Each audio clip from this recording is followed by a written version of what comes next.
koob qaran oo ay samaysay hay'adda TIVA bishii Agost ilaa Sebtembar sanadka 2025 kuna salaysan isbarbardhigga laga sameeyay xogtii bishii saddexaad isla sanadkan ayaa muujinaysa in dareenka niyadjabka dhaqaale ee shacabka Kenya uu aad u sii xoogaystay.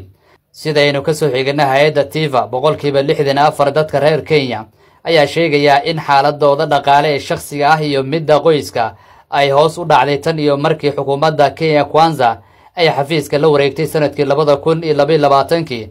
tani waxay kor u kacday 10 dhibcood marka loo eego 54% ray aruntii la sameeyay bishii saddexaad isla sanadkani. tirakoobkan wuxuu muujinayaa in dareenka culayska dhaqaale uu yahay mid guud ahaan dalka laga dareemayo. dad aad u yar ayaa sheegaya in xaaladahooda dhaqaale ay hagaagtay iyadoo tirada dadkaasi ay hoos u dhacday 29% ilaa 24. waxaa sidoo kale si weyn hoos ugu dhacay tirada dadka aaminsan in xaaladahooda dhaqaale aysan isbedelin, waxaana 25% bishii Maarso ay hadda noqotay kaliya 7. tani waxay muujinaysaa in dadkii hore u lahaa xaalad degan ay hadda bilaabeen inay dareemayaan cadaadis dhaqaale oo sii xoogaysanayo.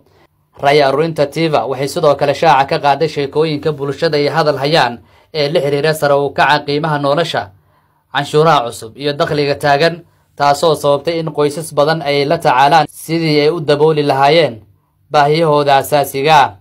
dhowaan dowladda ayaa hirgelisay siyaasado aan si wanaagsan loo soo dhaweynin oo ay ka mid tahay sharciga muranka dhaliyay ee Finance Act 2025 kaas oo cadaadis hor leh saaray dakhliga dadweynaha.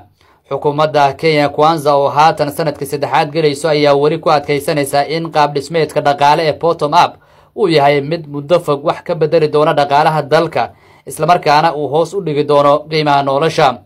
si kastaba ha ahaatee, sahankii ugu dambeeyay waxa uu muujinayaa in ballanqaadyadii dowladda ee yareynta culayska dhaqaale aysan weli miro dhalin sida ay sheegeen dadweynihii la wareystay.